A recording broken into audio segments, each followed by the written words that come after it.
Quand une fonction est dite paire et quand une fonction est dite impaire. C'est le sujet de notre vidéo qui est la parité d'une fonction. Alors on va commencer par les fonctions paires. Et par définition, une fonction est dite paire, analytiquement bien sûr, si son domaine de définition est centré en 0, c'est-à-dire en pratique on démontre ça, si x appartient à d de f, alors moins x appartient à df. Et le deuxième point, il faut que pour tout x appartient au domaine de définition, f de moins x soit égal à f de x. Alors pour démontrer analytiquement qu'une fonction est une fonction paire, il faut vérifier ces deux points. Et graphiquement, la courbe représentative de la fonction f admet l'axe des ordonnées comme axe de symétrie. Regardons cette figure, c'est le graphe d'une fonction paire. L'axe des ordonnées est un axe de symétrie. C'est clair dans ce graphe, si on a un point ici appartenant à la courbe, alors sont symétriques par rapport à y' où y appartient aussi à la courbe, et c'est vrai pour tous les points de la courbe. Et regardons cette propriété, f de moins x égale à f de x. Si c'est le x, le f de x ou bien l'image de x par la fonction f est cette valeur, et bien sûr, moins x se trouve là, et l'image de ce point est la même image que l'image de x. Donc f de x est égal à f de moins x. Alors c'est la fonction paire graphiquement et analytiquement. Et maintenant, prenons un petit exercice d'application d'une fonction paire. Soit f de x égale à x exposant 4 moins 3x carré plus 1. Démontrons que cette fonction f qui est définie par cette expression est une fonction paire. Alors analytiquement, il faut vérifier que si x appartient au domaine de définition de la fonction, alors moins x aussi appartient au domaine de définition. Or, dans notre fonction, le domaine de définition est R, car c'est un polynôme. C'est défini sur moins l'infini plus l'infini. Donc c'est le domaine de définition. Et bien sûr, si x appartient à moins l'infini plus l'infini, alors, forcément, moins x, son opposé, appartient à moins l'infini plus l'infini. C'est clair, ou bien c'est évident. Et pour le deuxième point, il faut calculer f de moins x, et il faut que f de moins x soit égal à f de x. Comment on calcule f de moins x? On remplace tout simplement, dans l'expression de la fonction f, x par moins x. C'est comme si on calcule par exemple f de 2. C'est 2 à la puissance 4 moins 3 fois 2 à la puissance 2 plus 1, ou bien f de moins 1. C'est moins 1 à la puissance 4 moins 3 fois moins 1 au carré plus 1. Donc maintenant, f de moins x, c'est moins x à la puissance 4, donc moins x à la puissance 4, moins 3 fois moins x à la puissance 2 au lieu de x à la puissance 2, et plus 1, donc c'est le plus 1. Alors maintenant, on peut simplifier. On a ici moins 1 fois x à la puissance 4.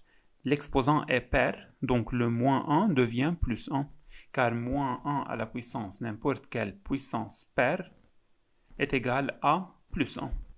Donc ici, c'est x à la puissance 4. Moins 3, là aussi, on a l'exposant est 2, qui est une constante paire. Donc, moins x à la puissance 2, c'est égal à x exposant 2, donc moins 3x carré plus 1. Ce qui est égal à f de x. Regardons, x4 moins 3x2 plus 1, c'est x4 moins 3x2 plus 1, donc c'est égal à f de x. Alors, on a démontré que f de moins x est égal à f de x. Regardons, f de moins x est égal à f de x. Et aussi, on a vérifié que si x appartient à R, alors moins x appartient à R. C'est évident. D'où on peut déduire que la fonction f est une fonction paire. Et bien sûr, graphiquement, si on veut essayer à tracer la courbe représentative de cette fonction, forcément, cette courbe admet comme axe de symétrie l'axe des ordonnées y' au y. Et arrivons maintenant aux fonctions impaires. Une fonction est dite fonction impaire analytiquement si son domaine de définition aussi est centré en 0, et de même, si x appartient à d de f, alors moins x appartient à d de f. Et si pour tout x appartient au domaine, f de moins x est égal à moins f de x, non pas f de x, comme les fonctions paires. Donc ici, on a l'opposé de f de x. Donc c'est analytiquement, on démontre qu'une fonction est impaire comme ça. Et graphiquement, dans ce cas, La courbe représentative de la fonction f admet l'origine O, ce point, comme centre de symétrie. Regardons, la courbe en rouge admet comme centre de symétrie l'origine O. Si ce point M appartient à la courbe C, alors son symétrique par rapport à O aussi appartient à la courbe C. Et regardons ici, c'est le x et c'est l'image de x qui est f de x, et le moins x est ici.